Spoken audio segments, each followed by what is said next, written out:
हम लोकेश मुनि जी से कहेंगे, वो 5 मिनट कुछ कहेंगे।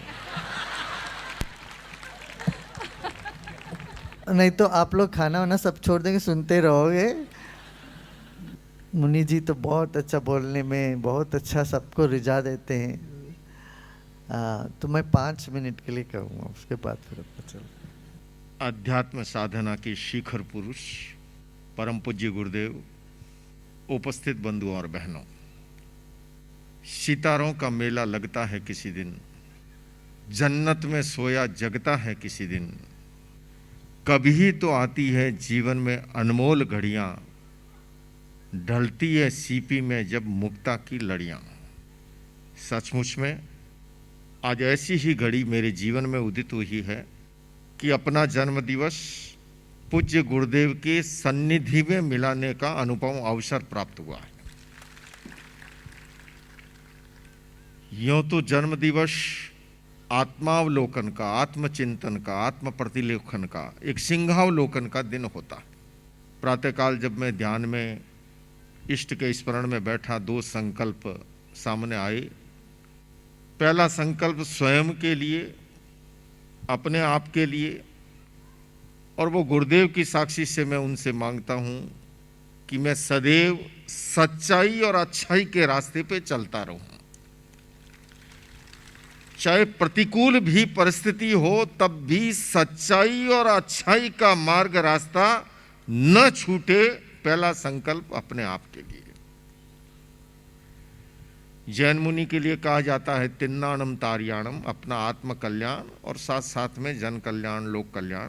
दूसरा संकल्प कि मैं लोगों के दीन दुखियों के आंसू पूछने में समर्थ बनूं, ये आशीर्वाद मैं आपसे चाहता हूं।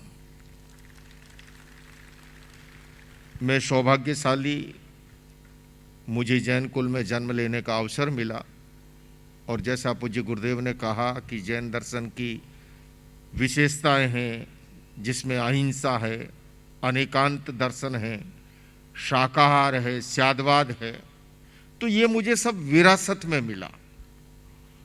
और मेरे दीक्षा प्रदाता गुरुदेव का भी आचार्यवर ने नाम लेके स्मरण किया।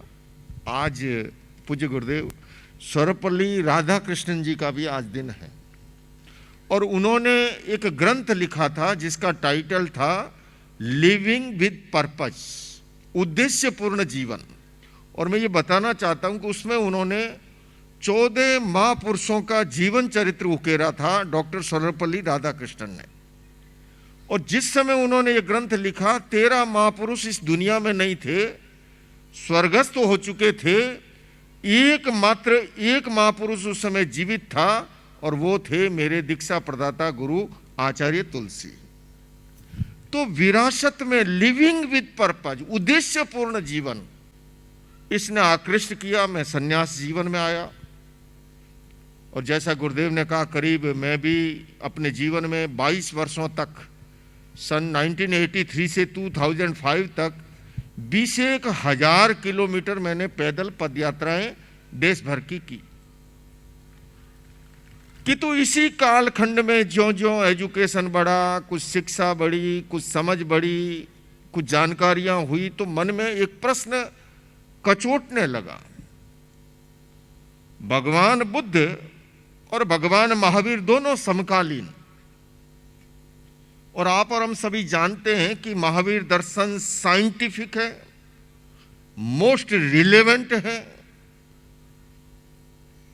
पहले मैं जब कहीं बाहर जाता, लोग पूछा करते थे ये क्या लगा रखा है। अब बिना लगाए जाओ, पुलिस वाला पूछता है ये क्यों नहीं लगा रखा है। हजारों वर्ष पूर्व। तो मैं संक्षेप में कि विरासत के अंदर, लेकिन ये प्रश्न कचोटने लगा कि साइंटिफिक है, रिलेवेंट है, किंतु बौद्ध धर्म पूरी दुनिया में फैल गया। कहीं भी जाइए आप घूमने, चाइना जाइए, जापान जाइए, कोरिया जाइए, थाईलैंड जाइए, लंका जाइए, कहीं पर भी जाइए। और जैन दर्शन जैसा जैन धर्म, पूज्य गुरुदेव ने कहा, एक सीमित दायरे में रह गया। कुछ रूढ़ परंपराओं के कारण से, कुछ जड़ता के कारण से समय के साथ बदलाव नहीं आया। और यही कारण है, पूज्य गुरुदेव ने कहा कि जब मुझे अमेरिका में लोग देखते सफ़ेद कपड़ों में, लेकिन मैं आपको बताऊं, गुरुदेव खाली सफेद कपड़ों में, वाइट कपड़ों में ही नहीं, ये जितने बाहर से वाइट है भीतर में भी उतने ही वाइट है।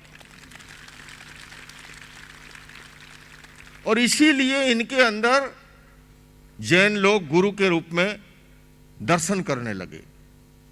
मेरा ये सौभाग्य रहा। मुझे सबसे पहले गुरुदेव के सन 2006 में जब आर्ट ऑफ लिविंग की सिल्वर जुबिली का कार्यक्रम था, यहाँ एक विशाल मैदान में लाखों की जनमेदनी, उसमें पहली बार उपस्थित होने का अवसर। उसके बाद फिर यहाँ HIV एड्स पर एक इंटरफेथ कॉन्फ्रेंस थी, तब फिर अमेरिका के कैनेडी सेंटर में आर्ट ऑफ लिविंग की सिल्वर जुबिली के अवसर पर।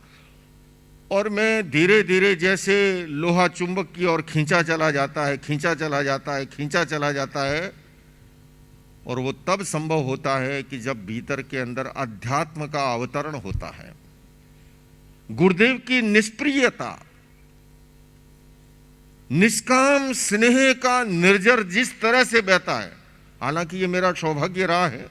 मेरे अपने दीक्षा गुरु आचार्य तुलसी, वो स्वयं उदारवादी थे, समन्वयवादी थे। उन्होंने उस युग में, आज से 50 साल पहले, जब दो धर्माचार्य कहीं मिलते भी थे तो रास्ते में भी मिलते तो शंकर के त्रिशूल की तरह तने हुए चलते थे, और मिलन होता था तो केवल शास्त्रार्थ के अखाड़ों में होता था। उस युग में उन्होंने सबको साथ बिठाया और वो विरासत में मिला। तो मुझे भी लगभग सभी धर्म संप्रदायों के आचार्यों का आशीर्वाद मिला है। लेकिन बंधुओं, मुझे कहने में कोई अतिशयोक्ति नहीं है कि पूज्य गुरुदेव का जो स्नेह मिला, जो वात्सल्य मिला, जो निष्काम प्यार मिला है, उसे मैं शब्दों में व्यक्त नहीं कर सकता। अब ये उनका प्यार ही है कि वो कभी मेरी कही हुई बात को टालते नहीं। हालांकि कह देते हैं कि मैं फंसाता हूं। आप मुझे बताइए भानुमति बहन, गुरुदेव को कोई फंसा सकता है क्या? नहीं। वो कह रही है नहीं, वो कह रही है, सहोदर बहना कह रही है नहीं फंसा सकते। अब आप बताइए मुझे, महावीर जयंती में गुरुदेव पधारे, मुझे बताइए। अभी मैं बात कर रहा था तो मुझे बताया गया कि 3 जुलाई को गुरु पूर्णिमा का अवसर है और 1 जुलाई को जैना कन्वेंशन की नोटिस स्पीकर वगैरह वगैरह, वो उस समय हजारों लोग सेंटर में आए हुए होंगे, है ना। मैं आपसे पूछता हूँ, आप बताइए, गुरु पूर्णिमा के पहले दिनों में मान लीजिए 5000 लोग आर्ट ऑफ लिविंग के सेंटर पे हैं, है ना, दर्शन करेंगे। और उससे 2 दिन पहले अगर 5000 जैनी अगर आपकी पूजा करना चाहे, आपका जो दर्शन करना चाहे, आप उससे सहमत हो कि नहीं? ये सारे सहमत है। अब इसमें बताइए मैंने फंसाने की क्या बात की? मैंने कोई हंसाने फंसाने की बात नहीं की। मैं तो इतना सा समझता हूं, हम लोग तो देखिए व्यापारी हैं, जहां भी माल अधिक बिकता हो वहीं दुकान खोल डालते हैं। 5000 जैनी अमेरिका में दूर दूर से आए हुए एक जगह इकट्ठे हैं, और मैंने कितना, सिर्फ 120 मिनट मांगे आपसे। लेकिन ये तो विनोद की बात, सचमुच में गुरुदेव, मैं 2 होठों से नहीं अंतःकरण से कहता हूँ, आपने जो स्नेह, प्यार और वात्सल्य दिया है, मेरे जीवन की अमूल्य थाती है। और मैं आज आपसे यही कहना चाहूँगा अपने जन्म दिवस पर आपसे कि युग के सृजनहार तुम्हारा अभिनंदन।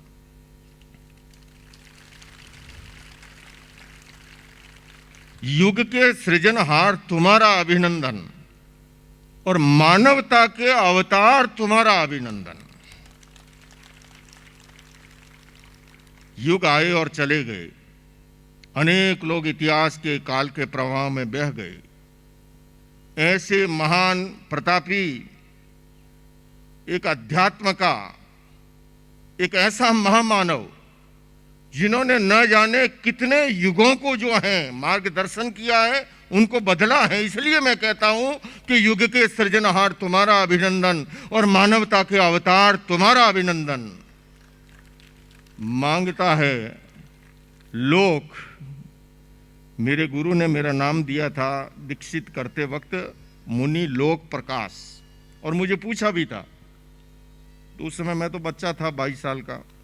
बोले पता है किसको कहते हैं? लोक प्रकाश। और पूछा मेरी चोटी बाल उखाड़ते हुए संस्कार करते वक्त कि लोक में प्रकाश करोगे क्या? अब मैं भोला वाला था, मैंने कहा अगर आपकी कृपा होगी तो कर दूंगा। मुझे क्या पता लोक में प्रकाश करने के लिए रवि की किरणें चाहिए।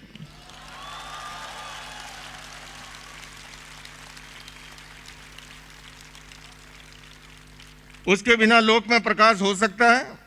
नहीं। तो फिर से कहूंगा कि ये सृजनहार तुम्हारा अभिनंदन और मानवता के अवतार तुम्हारा अभिनंदन। मांगता है लोक रवि का प्रकाश, जन्म दिवस के द्वार तुम्हारा अभिनंदन, अभिनंदन, अभिनंदन। ओम अरहम।